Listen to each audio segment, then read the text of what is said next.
So the end-to-end 2018 has now started, and it was wet and rainy overnight, but the rain has now passed and it's just windy. So yeah, I'm sat in the car now, ready to set off and follow Russell. Now, I've heard so many times since I've been back up for him that backup's easy, isn't it? You just follow your walker around, sit in the car reading your Kindle, have a little watch of a video or two. It can't be that hard being a backup. And every time I hear comments or similar comments to this, I do chuckle, because for me, literally today, Russell will be my main focus. I won't think about myself today, it'll be Russell. So I'll be getting into his head, thinking about what he needs for the day, trying to anticipate his every need before he even knows he needs it. So yeah, I'm full of pent-up energy myself at the moment, full of excitement, full of the unknown of today, because I have no idea what today is going to bring as a walk. Each walk that Russell has done has been different, no two have been the same. So yeah, let's get going and see what today brings. So I've just caught up with him for the first time. He doesn't need anything at the moment. He's only been going 40 minutes, so he's just past Bride. He's chatting away to a friend, so he's happy.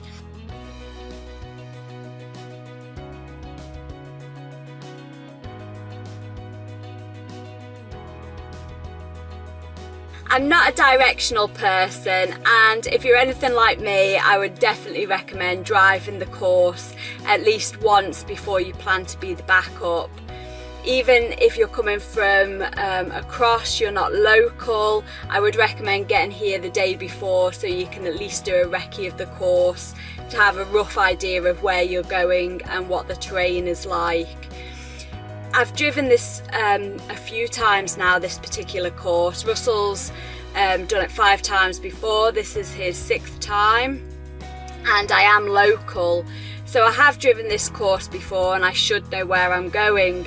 But the roads are so long and winding, especially up north, that I always think I'm going to get to my destination quicker than I do. So I think, oh, it's just round this corner, and then I go around the corner and nope, around another corner, nope, another corner, nope, and before I know it, I've gone 3-4 miles before I've got to where I thought I would get in literally a couple of minutes.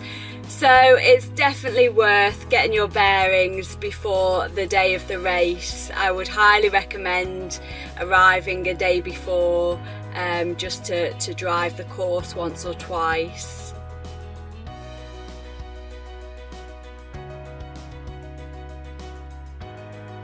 So Russell's doing really well. He's just arrived at the Cronk, which is approximately 12 miles into the race. He arrived there approximately 15 minutes slower than last year, which is good because last year he arrived there in approximately 2 hours 19. This year he'll arrive there approximately 2 hours 35. So it's good because he did want to start off a little bit more conservatively this time, a little bit slower with a view to maintaining the pace and still being able to go faster at the end. So he's right on target as to where he wanted to be, which is brilliant. It's heated up now, the sun's come out and it's getting quite hot. The wind is still there a little bit, but that started to die down too. So as a result, he's taken off his wind and rainproof jacket, given me back his gloves and his hat, and off he's gone. He's also doing really well with his eating. He's taken on approximately 1,500 calories so far. He's had 1 whole bag of the chocolate coated Brazil nuts, and he's had 1 protein shake which was made up of milk and cream, so that's good. And he's had 1 bottle of electrolyte, 1 bottle of water, so that's really good. He's doing well so far.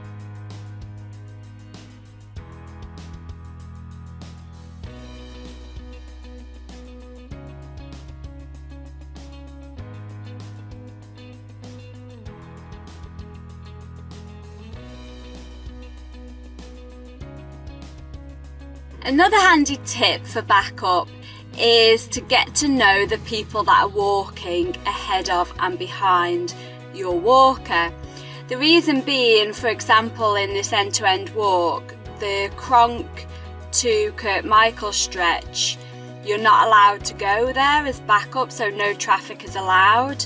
So when I'm waiting for Russell at Kirkmichael, I'm always worried that I've got there too late and he's gone through. However, knowing the people he's walking with, who's ahead of him slightly and who's behind him, I get to gauge where he is in the pack, and it helps reassure me a little bit that I haven't missed him and he isn't miles ahead further on down the road. The other thing to bear in mind when you're backing up is the toilet facilities, of which unfortunately there aren't that many. There's a couple along the way that you can actually nip in and use, mostly at the local villages. However, if you do need a quick wee along the way, just be warned, be prepared to nip into a field just to have a quick toilet stop.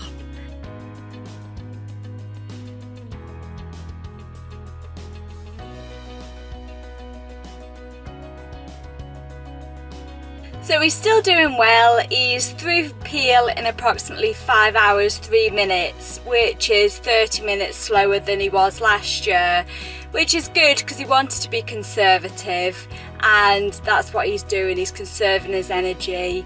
And this year he went straight through Peel without stopping, which was great.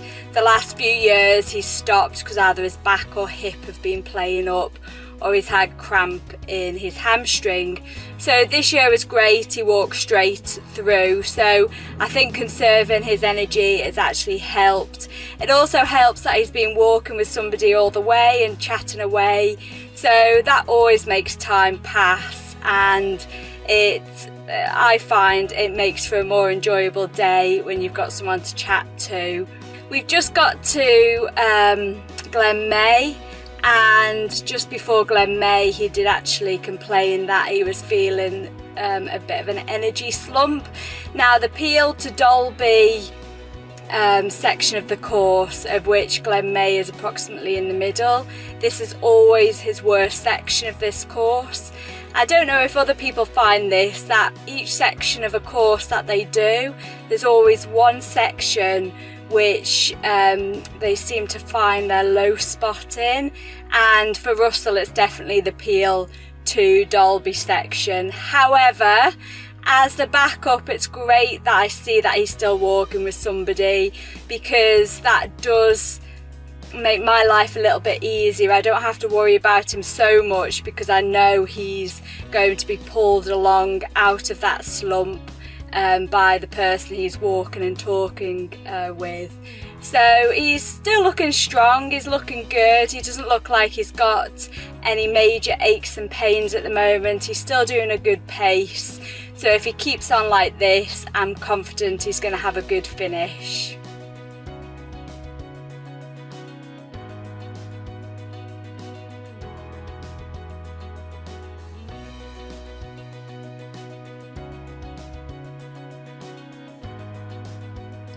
One of the things that makes backing up for these Isle of Man race walk events so enjoyable is the scenery. It's absolutely stunning, and especially when it's dry.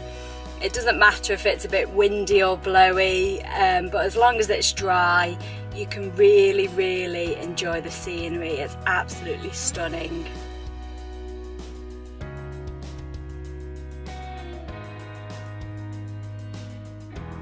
Oh dear, just after the top of the Slock, I found Russell being sick in the side of the road. I don't know what's caused it. I've never seen him being sick like that before.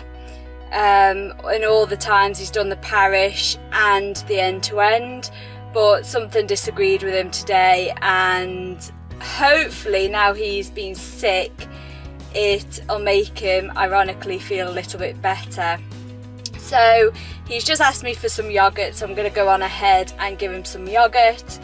We've got about 11 miles to go, so it's not good being sick with 11 miles to go, but there's a lot of downhill now. He's done the big climb up to the top of the round table. Hopefully I can get enough energy in him to keep going. The human resilience is something that always amazes me, and it's something that I see time and time again backing up on these walks. Russell was just minutes earlier being sick in the hedgerows, and yet now coming down from the top of the slough, it just feels like he's got renewed energy. He's really going for it. So it's just incredible. The human spirit and the mind and the physical body is incredible. So he's got amazing scenery ahead of him, which is bound to make anybody feel good. He's going downhill, so he knows he's on the homeward stretch, less than 10 miles to go, and he'll be there. So brilliant. Go Russell!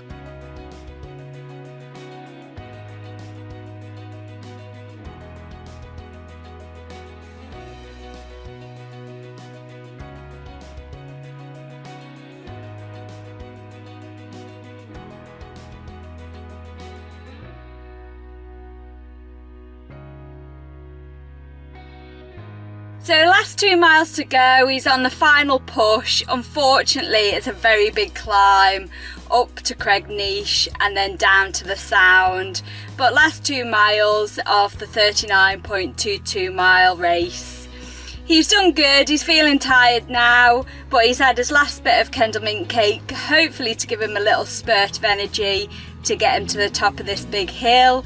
And I'll meet him halfway now with some water just to keep him going till the end. So yep, he's doing really well, sun's shining, and I tried to just give him a positive push to boost him up the last few miles. Nearly there.